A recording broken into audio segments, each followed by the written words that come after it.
Good morning, everyone. Welcome to the third session of our New Look Advocacy Sector Conversation for July 2020. My name is Melissa Hale, and I'm the coordinator of the Disability Advocacy Resource Unit. Before I begin, I would like to acknowledge the traditional owners of the land on which we met and pay my respect to their elders, past, present, and emerging. We are now living in a new world with a new normal due to COVID-19. Like all of you, Daru has had to review its program and the way we deliver our programs to you. We know that disability advocacy sector, its supporters, people with disabilities themselves, and the community and the government sector value the advocacy sector conversation. So we are pleased to be able to still bring this to you safely and online. We encourage your active participation today. Please type your questions in the Q&A box, and at the end of this session, I will be facilitating a Q&A session with our presenters. The captioning link will be found in the chat box. I hope you have all once again settled in comfortably, ready with your blankets and slippers and warm cups of tea for this last presentation of the July 2020 series. I would like to introduce our final presentation on improving interactions and communication with people with little or no speech. People with complex communication needs are often denied the right to make decisions about things in their lives that affect them. Just because a preference is expressed non-verbally, it doesn't mean that communication isn't happening. There are many ways to communicate other than speech, and many ways we can support those who do not use speech to communicate.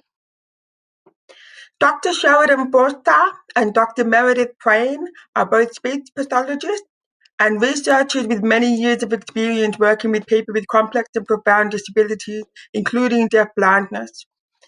Both are accredited video interaction guidance practitioners through the Association of Video Interaction Guidance UK, and both have used this approach to foster improved interactions and relationships between people with complex disabilities and the family members and staff who support them. Please welcome Dr. Sheridan Forster and Dr. Meredith Prain from ABLE Australia. Thank you, Melissa, for that introduction. We've got a lot to cover, so I'll get straight into it. So just what we're going to be covering today. I will start by acknowledging the traditional owners of the land on which we're meeting virtually today and pay respect to their elders past, present and emerging. And so we'll start by introducing ourselves. Then, because the whole session is on communication, we'll have a look at what is communication, and also just a snapshot of Australians with communication disabilities.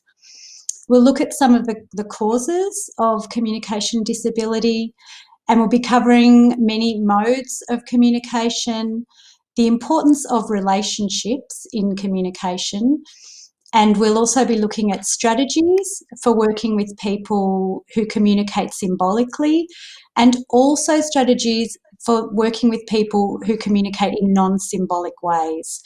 And we'll finish up looking at working with speech pathologists and have some time for questions at the end. So just in introducing ourselves, I'll hand over to you, Sherry, to introduce yourself.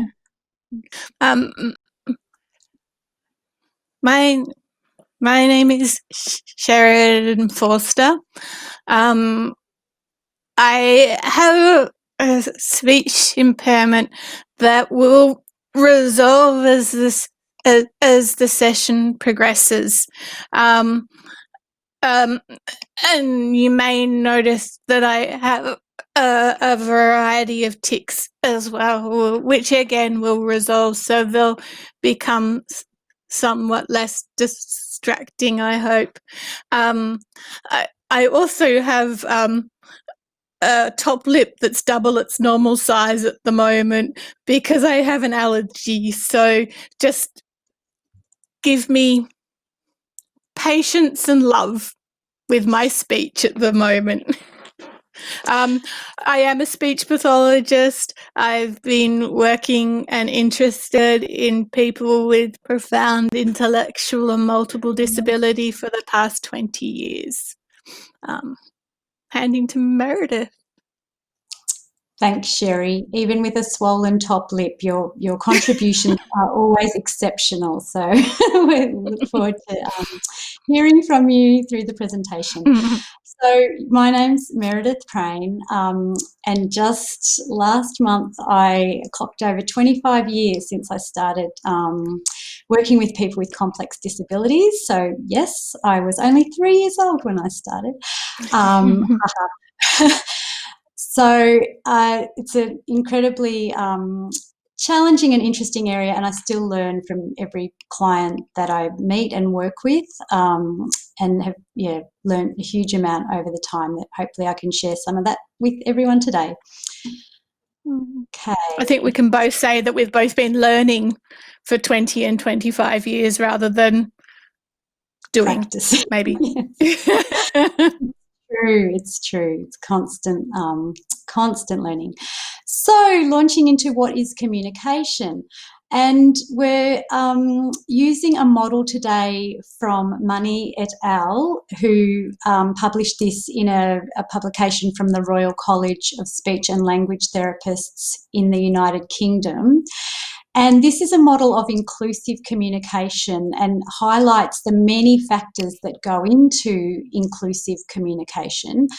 So on the outer circle is community, and it's important that there's always a minimum of at least 2 people in a communication partnership and interaction.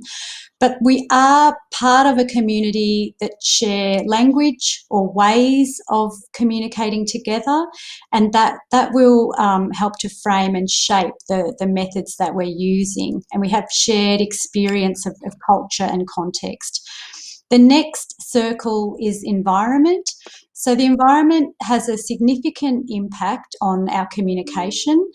If it's noisy and somebody has trouble blocking out background sound, or if they have hearing impairment or are hard of hearing, that can significantly impact on their ability to communicate.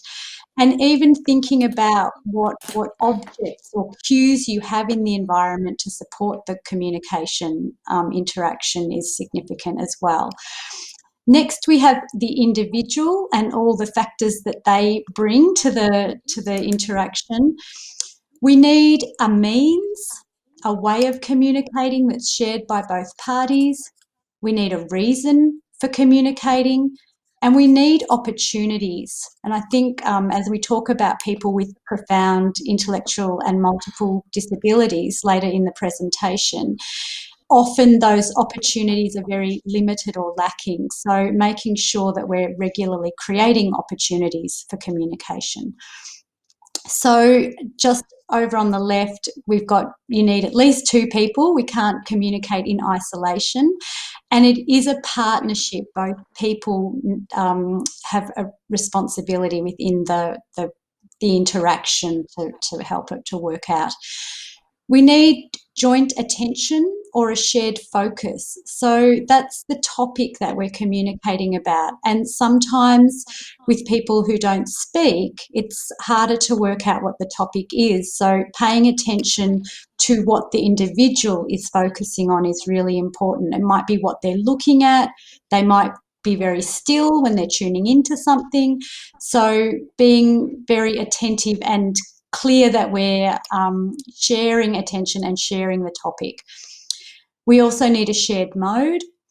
So if I was in France trying to use English language, that might not work so well. So I might use the environment and things in the environment to point to in a shop, pointing to what I want if my language isn't working, and trusting that they'll understand the gesture of a point and what I'm pointing to. So making sure both people understand the mode is really important.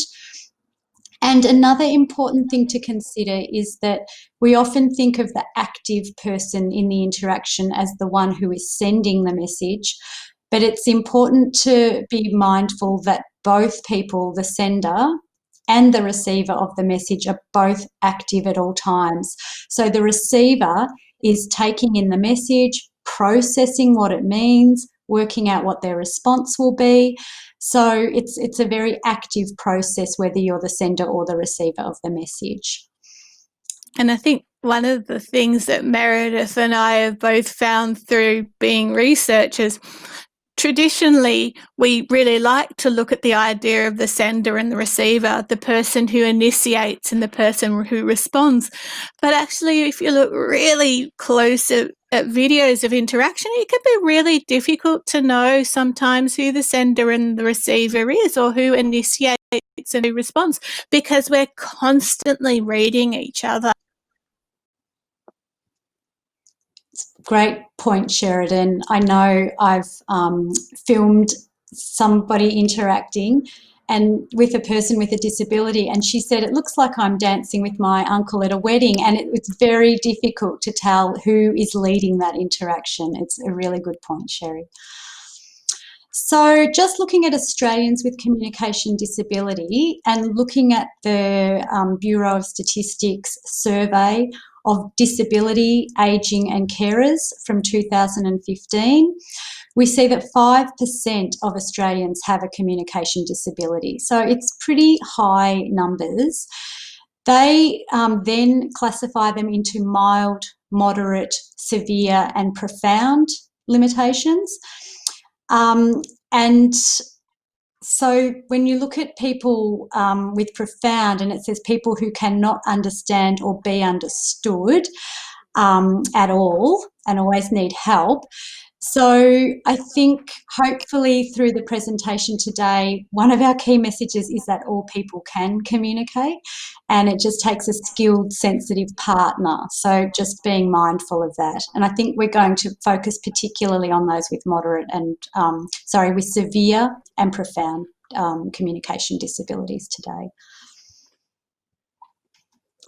So looking at causes of communication disability, it's useful to use the World Health Organization's Sherry, I've gone blank. Impairment classification and functioning? No. What's the I? I think we both have a mind loss on that one. I know it as well we as can move any. past that one. About classification and functioning. So you can look at, they look at body function and structure and any issues with body structure and function. So you can look at sensory impairment. So that might be deafness, where you are not able to hear speech. Or if you're blind and somebody points and says, that thing over there, that is not going to be meaningful to a blind person. So having a sensory impairment will impact on your ability to understand and interpret speech. Having a physical issue such as cerebral palsy or cleft lip or palate can impact on your ability to speak, not necessarily your ability to understand speech, but the communication method that you use. And also cognitive impairment will significantly impact on your ability to both understand and to use speech. You can also have combinations of two or all three of those to create a more complex communication disability. And it's useful, the model of the ICF, looking at participation. So in this model, we have the body function and structure and any impairment, then activities being undertaken and the participation, also with environmental factors and personal factors impacting on the person's ability to participate. So I'm just going to give two examples to highlight how this model would work. If you think about someone who's hard of hearing, so that's the body function and structure, there's an issue with their hearing, and they might be in a very busy shopping centre trying to have a conversation with somebody. Now, take into account personal factors. They may be quite a passive person or a non-assertive person and having a lot of trouble hearing.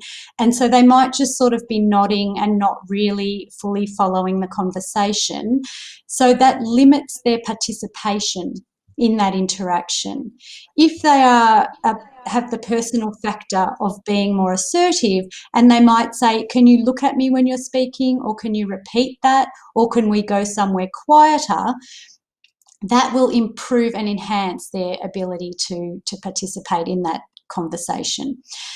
Another example, a person with a profound intellectual and multiple disability, so both physical and cognitive impairments, and perhaps cortical vision impairments, so all three areas are impaired. In a familiar and quiet environment will be likely to function better.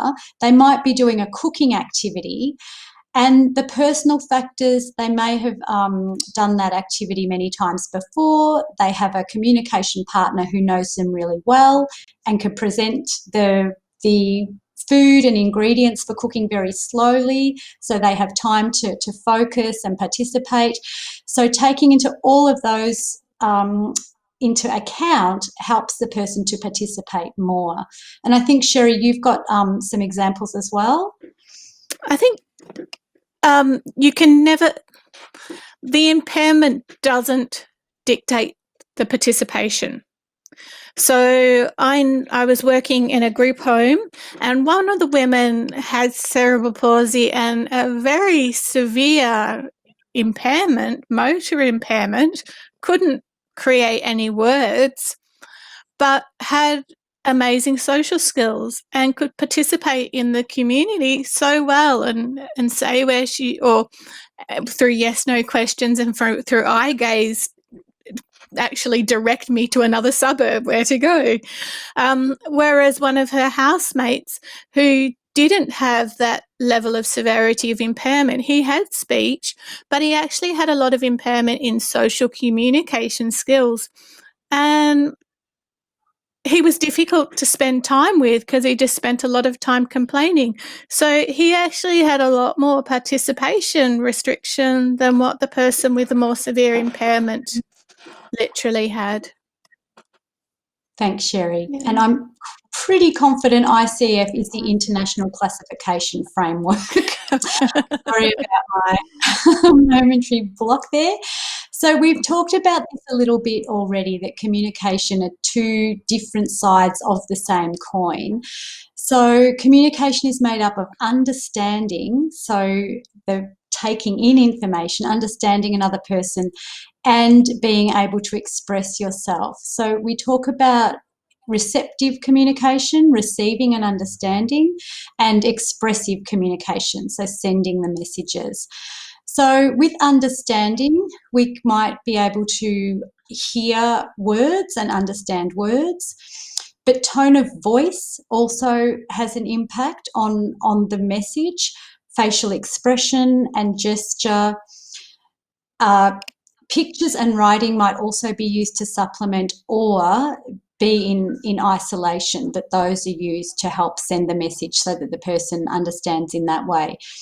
In terms of expression, so we've got signing here. So signing also is a way of understanding meaning, and we can express with words, with speech, which written or spoken, with signs, single signs or whole sign languages, also with gestures, facial expression and vocalization. And we'll talk a lot more about these different modes. But it's just really important to remember that an individual may have a different way of receiving information and understanding than they do of expressing. So just because somebody is able to hear and understand speech doesn't mean they necessarily will be using speech. And also, just because someone can hear doesn't mean they can understand speech necessarily. So it's really important not to make assumptions or presume competence or incompetence at first sight of the person. And I think quite often what an area, a bugbear for me, is when people's communication expression is described as non-verbal. Because for me, all non-verbal says is that they're not using words to express themselves.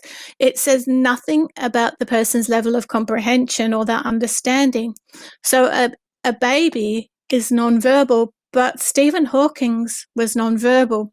So I tend to avoid that term like the plague, except in the cases where people have self-decided to say that they are non-verbal. That's a definition that they've chosen to use.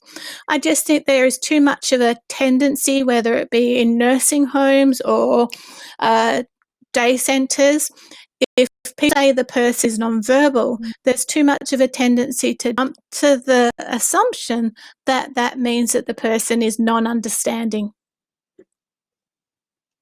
It's a really good point, Sheridan. And I think just building on that point about terminology and what individuals prefer to use for themselves, Sheridan and I will be using a variety of different terminology today. And we both fully recognise that the terms that we use may not be the preferred terms of individuals. And it's completely up to the individual to decide which terminology works best for them and how they want to identify. So the terms that we're using are not necessarily the terms that others would be using, and we completely accept and acknowledge that, but you sort of can't avoid terminology when you're trying to describe different populations of people. So I just wanted to make a quick note of that. I tend to try to just use as concrete terminology as possible. So I might say a person who does not use or seem to understand speech. Mm-hmm. So, which is really useful and clear. Yeah. So looking at different modes of communication, we've got so literacy is sort of considered one of the highest orders of communication, because if a person is literate, they have a lot more options for being able to express their thoughts and ideas and anything they're wanting to get across.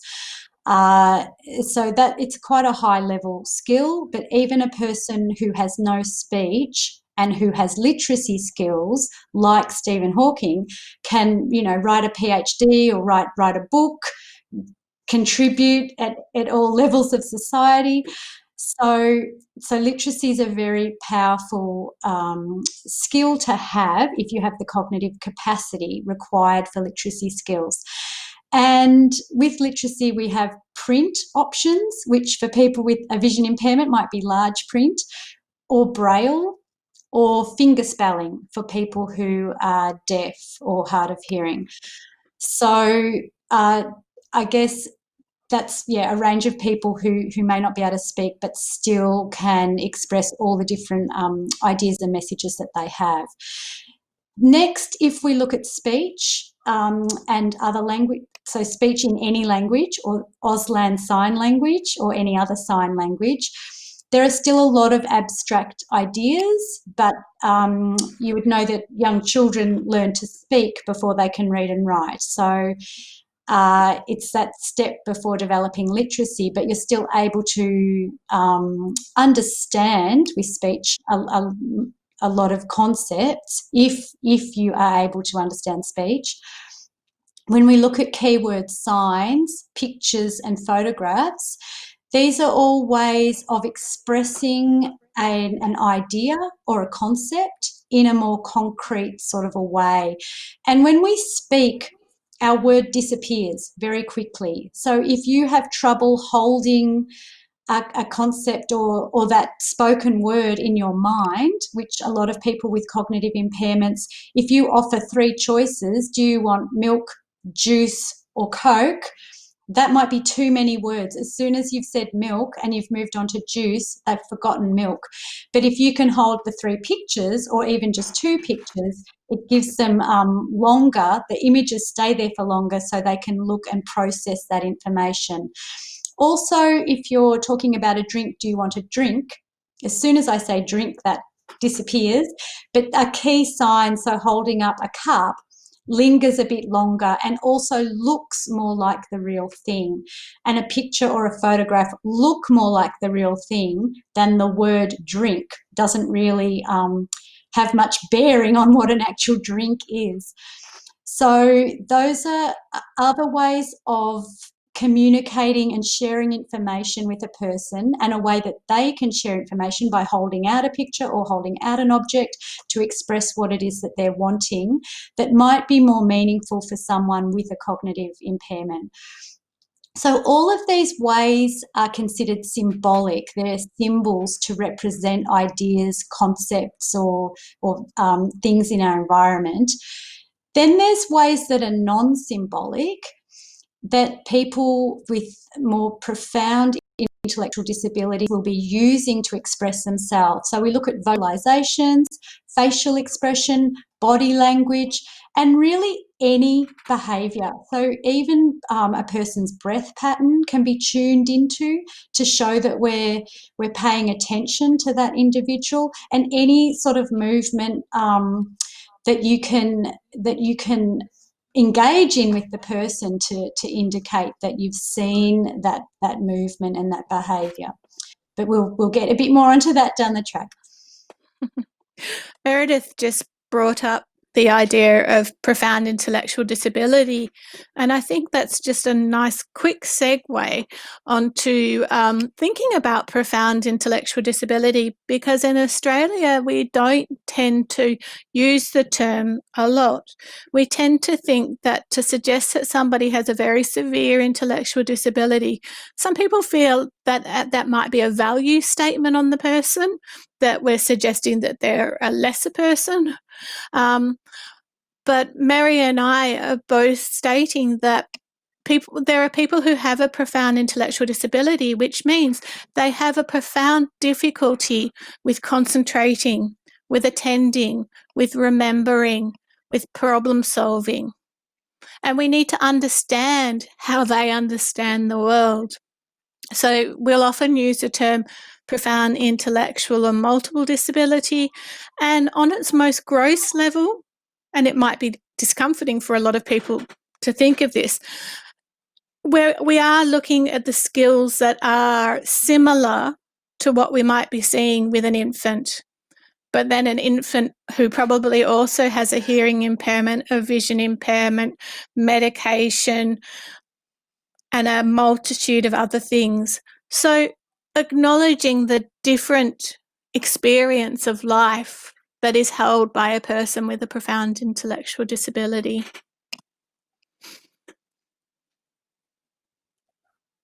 Mary, were you going to talk about keyword sign, or was I?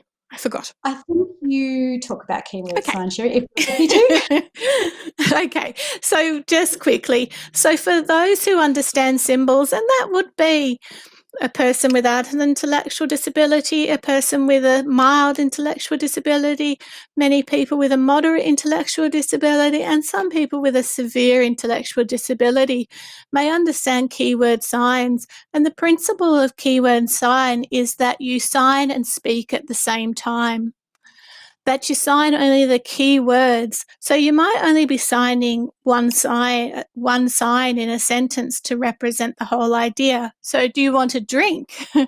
Only requires one sign.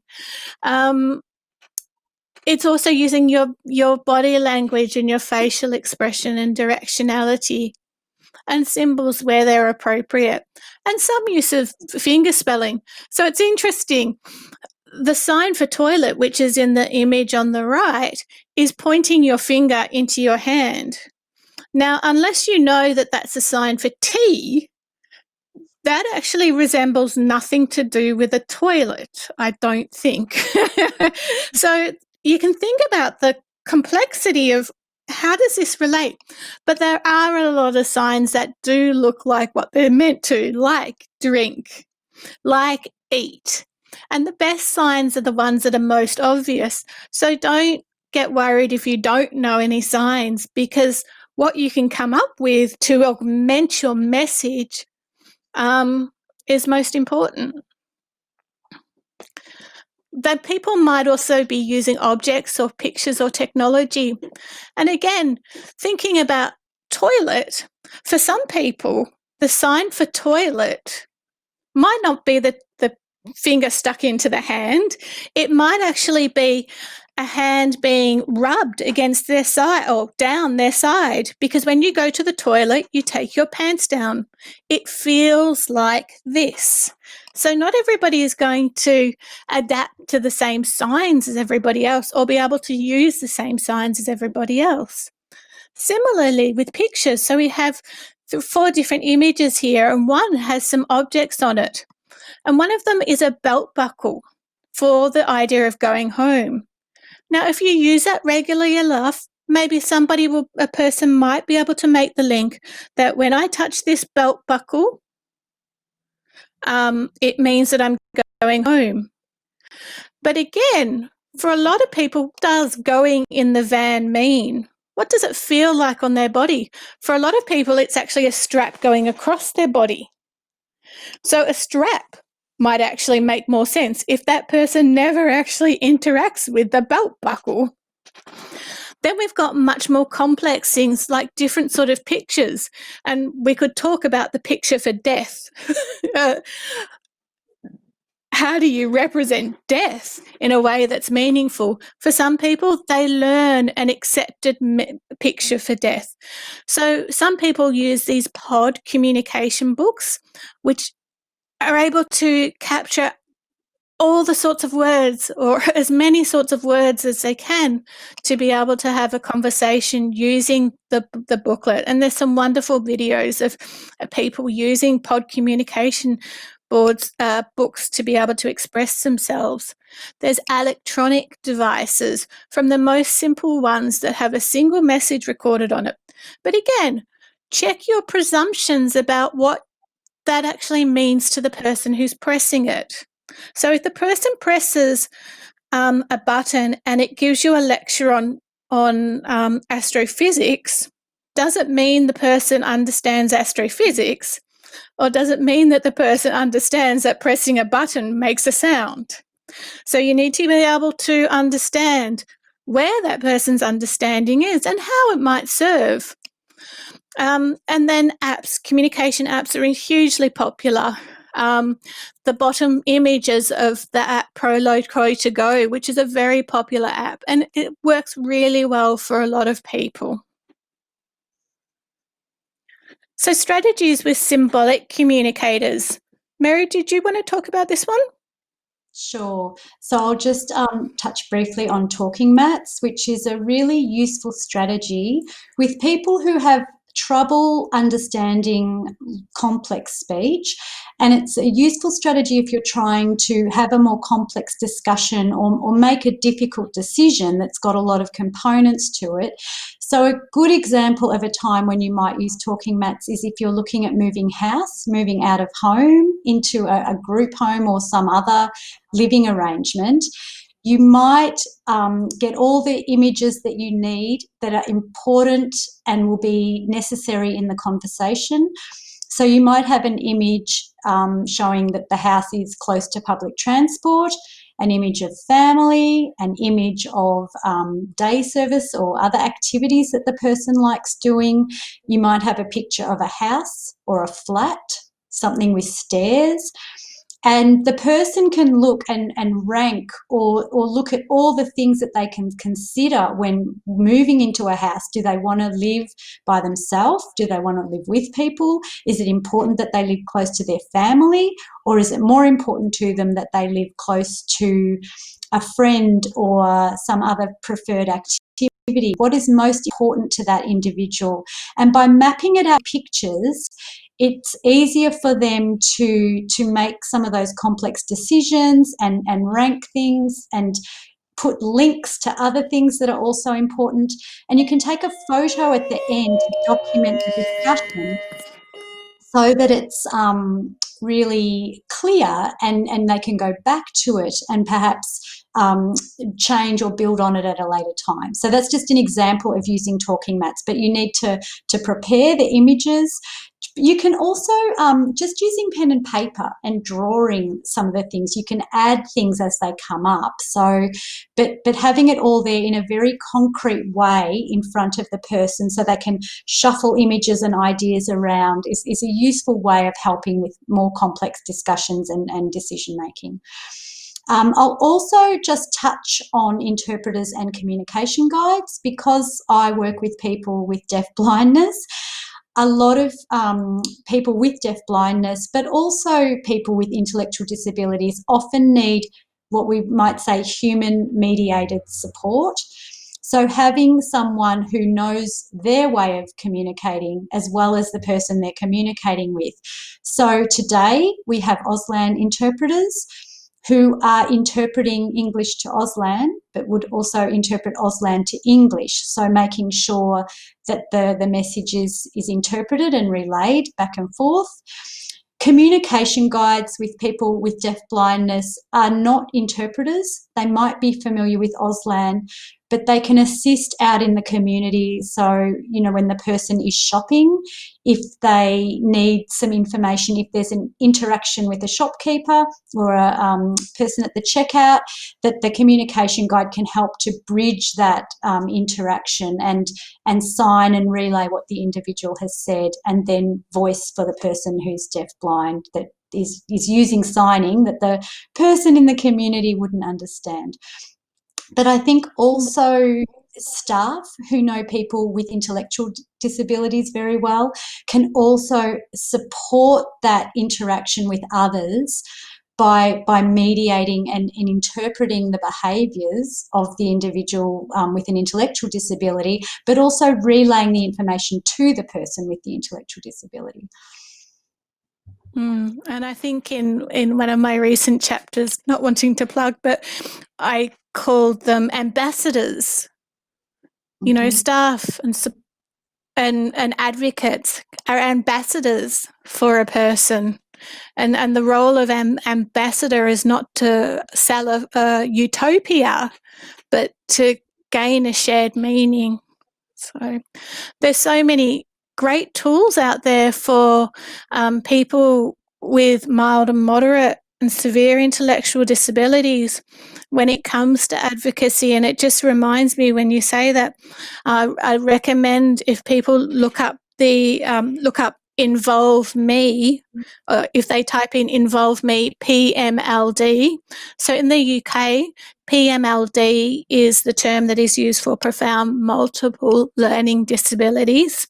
And the Involve Me tool is probably about 10 years old now, but it is a tool specifically thinking about people with profound intellectual disability and how advocates can work with them.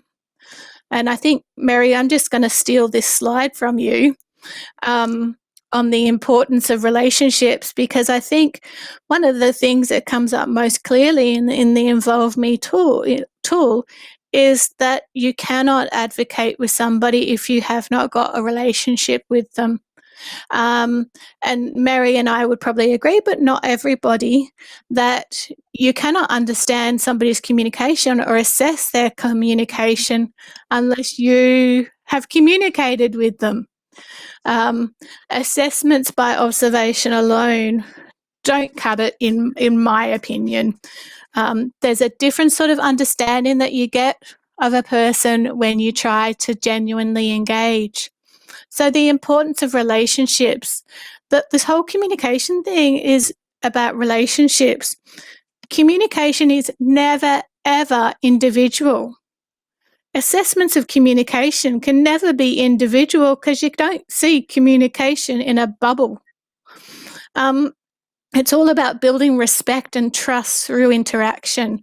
And that's what a lot of the tools that I'm going to move on to are focusing on. Did you want to add anything on that one, Mary? No, that's fine. Okay. I guess just that, interaction, no matter how fleeting, any interaction, there's always that opportunity in every interaction and every moment of interaction to be building trust and respect. And the way that you bring yourself to the interaction has significant impact on the quality of the relationship down the track. I think that's true for any interaction and any relationship, but definitely with people with profound intellectual and multiple disabilities, because those interactions can be more challenging. So something to really pay attention to. How are you going about respecting and engaging in a way that's meaningful with that individual? And sometimes that's also about acknowledging your own discomfort. And we don't talk about it enough, that one of the biggest barriers for people with profound intellectual disability is the discomfort, the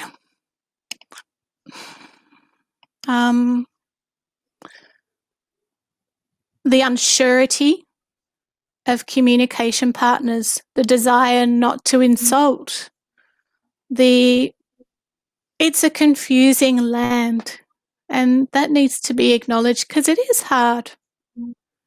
So, I think just something on that, one of the things that makes it very challenging is, as Sheridan said, a lot of these adults have the cognitive capacity of, it's a 6 to 9 month old infant, and they might be 40 or 50. So engaging with someone in the same way that you would engage with a very young baby or child is really profoundly challenging to many people. Yep, which brings us very well. There's 3 areas that I just like to talk about: intensive interaction, the hanging out program, and video interaction guidance. Firstly, intensive interaction, which was developed in the 80s in a hospital school in the United Kingdom by Melanie Nine and Dave Hewitt.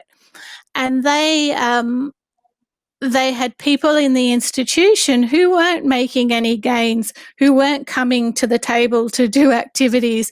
And they re-looked at how communication normally develops, how people usually learn to communicate.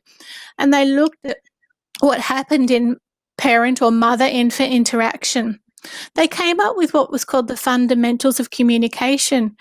And in intensive interaction, these are the goals that you're looking at. And we often, how many years have you seen on somebody's general service plan, the person will learn 5 signs? And it hasn't happened.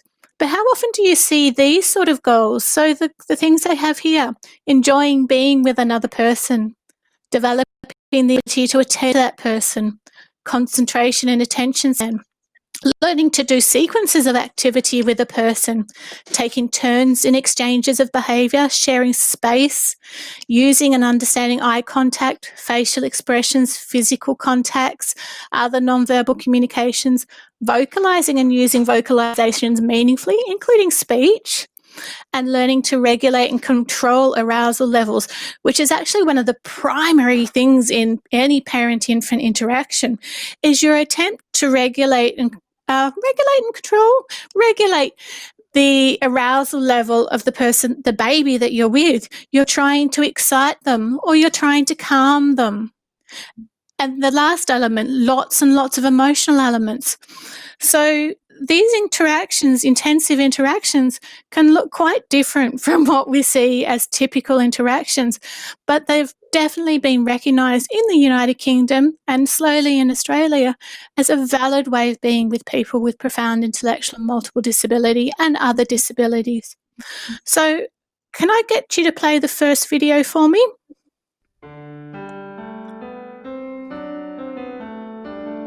So we have Dylan, and it's a video that's from the Intensive Interaction website that you can have a look at.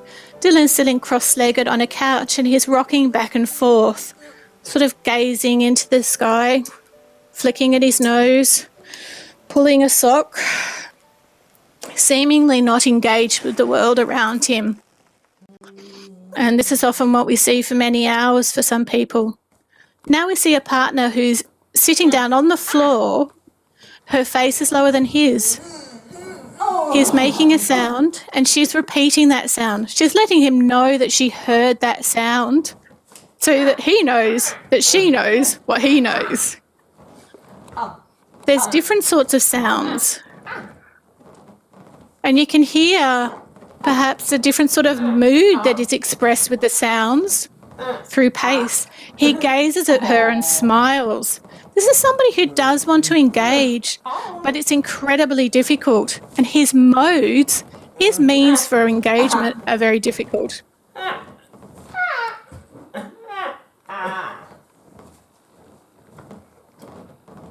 She's also maintaining contact just through having her hand on his knee the whole time.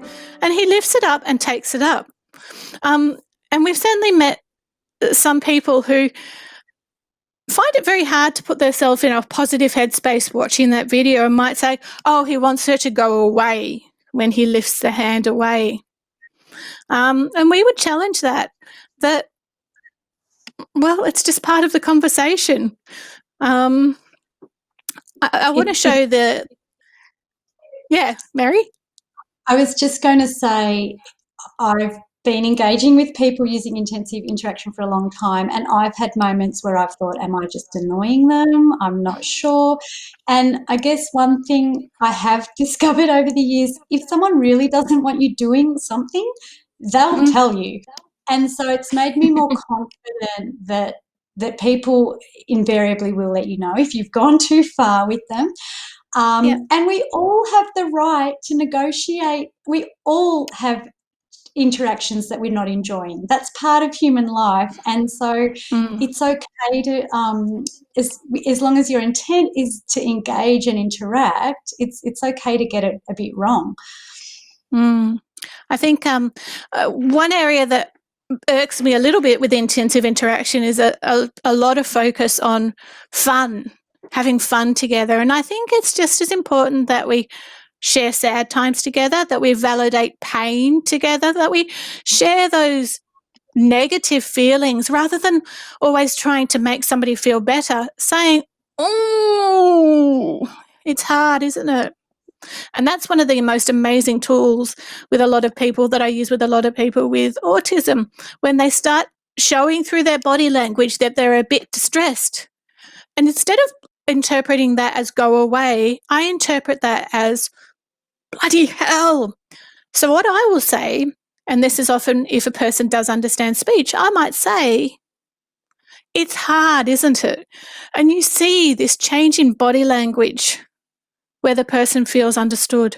The power of actually feeling understood by another person is unwordable. Sorry, I forgot my word. Anyway, let's have a look at this other video of me with Christopher a number of years ago. So Christopher is in a wheelchair and he's leaning back in it, and I'm sitting quite close to him. Now, intensive interaction is not always close, but sometimes it is, and sometimes it needs to be if a person has a vision impairment. Sometimes it's across the room. I'm squeezing his hand because he's squeezing his hand. That's where his focus is. That's where his attention is. His attention is now the sound. And I repeat that. I let him know he is heard and respected. My hand is available to him so he can reach it out. So you can only say what is available to you. You can only say, give me your hand, if a hand is available to you. So I do a lot of placing my hand in positions where the person can grab it should they want to. And it's a way of them saying, oh, you. I rub his knee. And it's like he's pausing and thinking about it. He does a flick on my face and I make it into a bit of a game, and then he does a burp.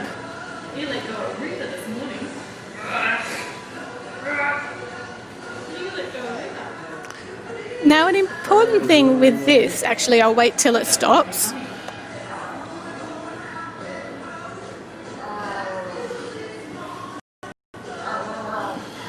I'm sort of rubbing my mouth on his hand, and he's, again, stilling and thinking about it, what I'm doing.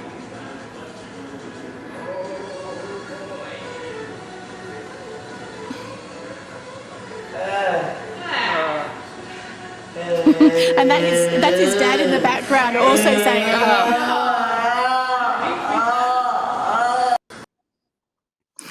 Now, a person can only take turns when a person can actually do the thing required in the turn.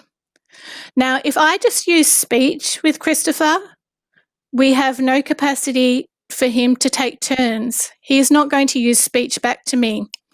But if I use his sounds, we have capacity to take turns.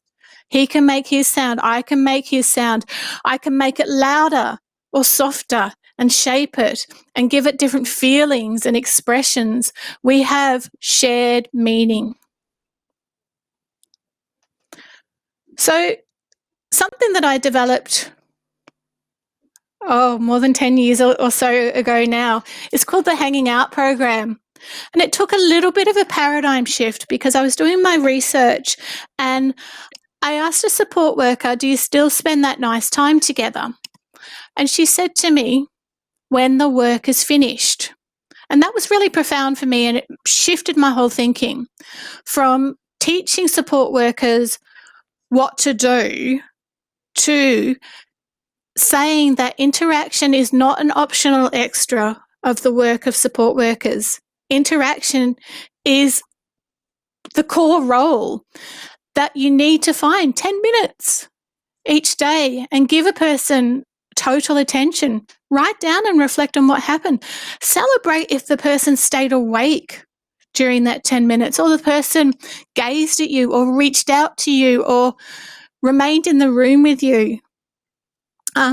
So I'd recommend that people have a look at the HOP program on my website and think about, do the people they support, or do you as an advocate actually sit down and give the person 10 minutes of 100% attention? Another aspect, I know a lot of staff have said to me, we interact with them all day long, but their version of interacting is, hey, Meredith, how's it going? Oh, I like your top today, Meredith. It looks great. Okay, Meredith, time to go to bowling, which is not actually interactive. It's someone being spoken to all day long. And one of the keys of the Hanging Out program and intensive interaction is that the individual gets a chance to take the lead. It's pretty rare that these individuals are the ones leading the interaction, deciding the topic, deciding the mode. So that's one of the key differences about these approaches to other approaches. And that it's social. It's purely social. It's not functional. And if you look at any measure of quality of life, personal relationships and social interaction are always features of any quality of life tool. And so we need to be looking at how we build and develop social interactions and relationships for any individual we're working with. Which is a great segue to video interaction guidance. And this is a technique that Mary and I have been using for a number of years that came from the United Kingdom. What it involves is, say, a person with a disability, a support worker, and a guide. And the guide will meet with the support worker and say, okay, are there any goals that you have? And quite often they don't have goals because they don't know what could be different. The guide will then video 10 minutes of just a natural interaction, and then look at that video and find those gems, find those moments when there are connection, like you could see in those two videos in intensive interaction, but it doesn't have to be intensive interaction. So they look for those moments and then they share those video clips with the support worker and guide the support worker to be able to deconstruct them, to say what's working, what's happening. And often we use what's called the principles of attuned interaction and guidance. The idea of being attentive, encouraging initiatives, and we're looking for these sort of things, which you can find on my website as well, or the video interaction guidance website. You're looking for evidence of these things happening. Now, people might think it's a bit of a no-brainer, being attentive, but actually having somebody sit down and gaze at you and to what your foot is doing or attend to how you're breathing can be very, very rare for a lot of the people that we support. And we can see when support workers do sit down and attend to the person, the response of the person with a disability is different. The interaction is better. So we'll look at other ways. to try and build in that just showing the person that you're attentive to them. There's a wonderful concept in video interaction guidance called receiving. And receiving means the person knows that they've been understood. So I might see Christopher doing something, but unless I let him know that I know what he knows, he doesn't know that I knew what he was doing. It's like sending out a text message and not knowing whether the person actually received it or not. Communication doesn't happen unless you know that you've been heard. So what happens with VIG is quite often 3 or 4 cycles of just sitting down and watching these videos can make massive shifts in the interaction, in the ability to see what is working, because we believe there are things that are working, but often they're severely overlooked or devalued, and we need to have conversations about that. So, Mary, working with speech pathologists. And I'm mindful of the time, so I'll whip through this quickly. So hopefully you now are aware that it is really important to find out what is the level of ability of the person that you're advocating for in terms of what do they understand receptively, as well as what's the best way for them to express themselves. So a speech pathologist is well placed to undertake that assessment, and will have a range of assessment tools they can use to work that out. And they'll be able to make recommendations around ways to support the individual's understanding and ways to support their ability to express themselves. In terms of finding a speech pathologist, there's a Find a Speech Pathologist search on the Speech Pathology Australia website. But as Sheridan mentioned, people with profound intellectual and multiple disabilities make up a fairly small percentage of the population of people with disabilities, and a lot of speech pathologists won't have experience working with that population. So it's definitely worth asking if the speech pathologist does have experience, and even asking if they have used intensive interaction or are familiar with intensive interaction. That's a good indicator that they have worked with this particular group before and will have some good ideas about strategies for working with them. That just because there is a bit of a shortage, it can be hard to find speech pathologists at the moment. I would also recommend working with creative arts therapists, so with art, dance and music, all who are also often very skilled at non-language based interactions and will be well trained at being very observant and responding to the behaviours of the individual. So occupational therapists as well, and physiotherapists. So, but I guess the key thing is that they have experience working with this group of people. Sherry? Okay, so I just want to quickly touch on, it's well worth of you to have a look at. And when you ask a speech pathologist, this is the sort of things that you want to be able to see in a communication assessment. They're called the 5 communication standards that came out of a lot of, as a result of a lot of the abuse in care homes and with people with challenging behaviour. And what the Royal College of Speech and Language Therapists said was needed was a detailed description of how best to communicate with individuals. You need to see the individual in the report, not just a cookbook of the person. You need services to demonstrate how they support individuals with communication needs to be involved in decisions about their care. What is the way? How do they use supported decision making? What is the best way to find out their preferences? What do staff value and use? Do staff value and use competently the best approaches to communication with individuals they support? So are they using intensive interaction, or are they just using speech at the person all the time and actually never really meeting the person on a shared basis of meaning? Does the service create opportunities and relationships and environments that make individuals want to communicate? Do they actually sit down on the couch with the person or on the floor with the person? Are the individuals supported to understand and express their needs in relation to their health and well-being as well. So that's what you want to see in a good report. And maybe if you're referring to a speech pathologist, share this with them, that this is what you might want to see. So our key take-home points, the key 4 points: community comprehension skills can be different from expressive skills. Now, for a lot of people, you don't know when you first meet them, and I might say to the person, I don't know what you're understanding right now, but I'm here to try and find it out. Engagement with people requires you to understand, how do I need to be in order to be with you? So each person that you're working with, you need to have an idea. How do you need to modify what you're doing? Whether it be the amount of eye contact that you're using, the distance that you sit from the person, the complexity of speech that you're using. How do you need to be in order to be with them? You can find out more about the person's communication skills, and that everybody can communicate. So, do we have any questions?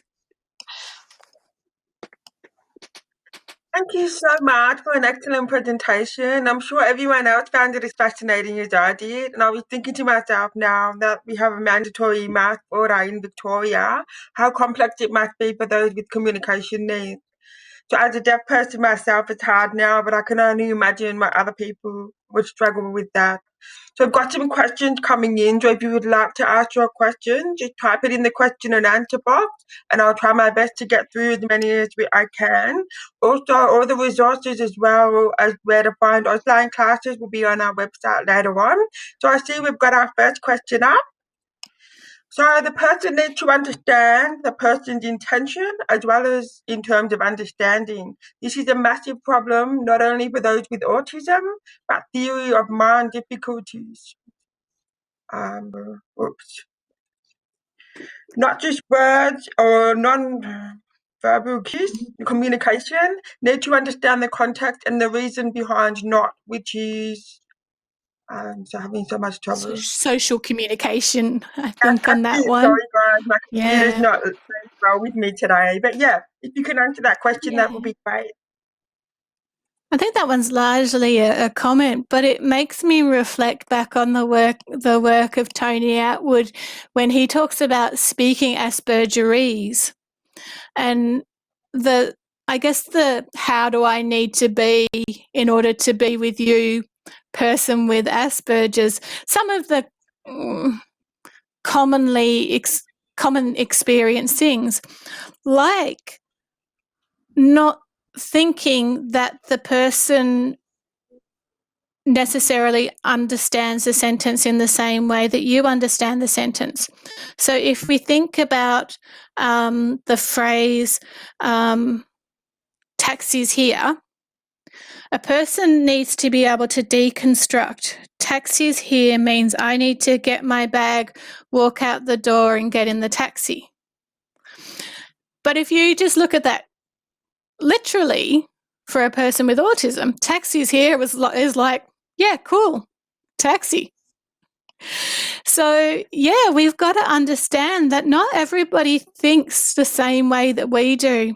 And sometimes we have to say things or do things in a more explicit way to actually get shared meaning. Sometimes we need to say, I am leaving the room now, but I'll come back in 5 minutes, or I'm coming to speak with you for an hour and then I will speak to the staff. Because if the person's not reading your mind the same way that you intend it to be, they don't know what you're thinking.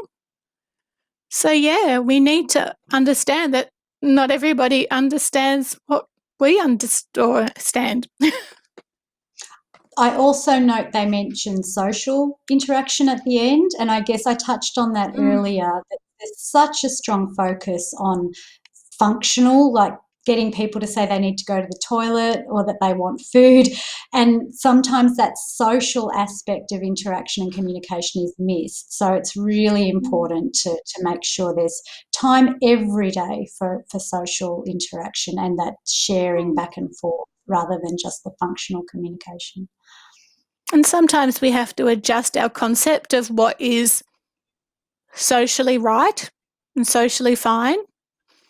That sometimes I remember an example of a man saying to me, or I said, one thing I like in the UK is how they do the postal system, which can get a letter to your house through the postcode.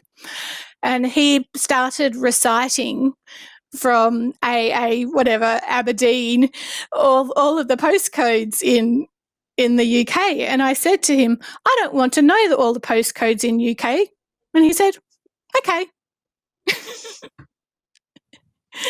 So sometimes we have to adjust, and sometimes our neurotypical social qualities are pretty crap, and the qualities, the Aspie world qualities, are actually a lot more sensible. Yeah. Well, thank you very much for that. I think we only have time for one more question. So straight on to the next question, please. Okay, so I'm very interested in your take on the controversy on the use of AAC, where someone physically supports someone to use the AAC. I know this is a very tricky one to answer really quickly. Mary, shall I take that? Sure, over to you. I have no fear.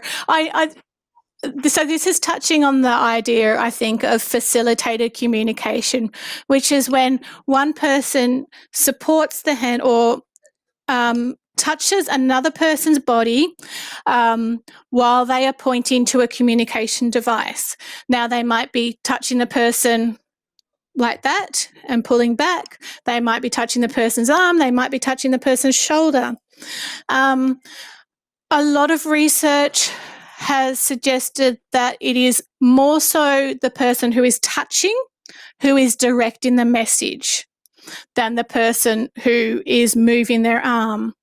Now, I think there are varying circumstances of this. There are certainly people with cerebral palsy that I know who need that physical support of their arm because of their physical movement problems to be able to type. And they can clarify and say, they can confirm whether the message was theirs or not. There are people who cannot clearly confirm outside of the support whether that was their message or not. And there have been court cases, there have been jailing, there have been claims of rape, assault, all made through this facilitated communication thing. It is a very controversial area. Yeah, I would completely agree. In a nutshell, it depends on the individual with the communication disability, and it also depends on the facilitator, and it's a case-by-case situation. I think there are times when it's really effective and useful, and times where it's possibly not being used in a useful way. So I think that there's not a hard and fast answer to it, and it's case by case. And certainly there's been cases where I've assessed a person and suggested that they have a profound intellectual disability, that they don't have speech, that they are not producing spelling. And I've had another professional say they have been spelling using facilitated communication. So, yeah. It's a very tricky one. Thank you for that. And I'm really, really sorry because there's some really good questions that have come out, but we've run out of time. So thank you so much, Dr. Sheridan Forster and Dr. Meredith Prain, for your presentation today and the fantastic work that you and Able Australia do. So everybody, the recording of this webinar, slides and resources mentioned today will be uploaded onto the Daru website in a few weeks. Thank you to Expression Australia for the Auslan interpreters and captioners for their hard work today. Thank you to Show Division for bringing this production to you today. Please stay safe, wear your masks, wash those hands and stay home. See you next time.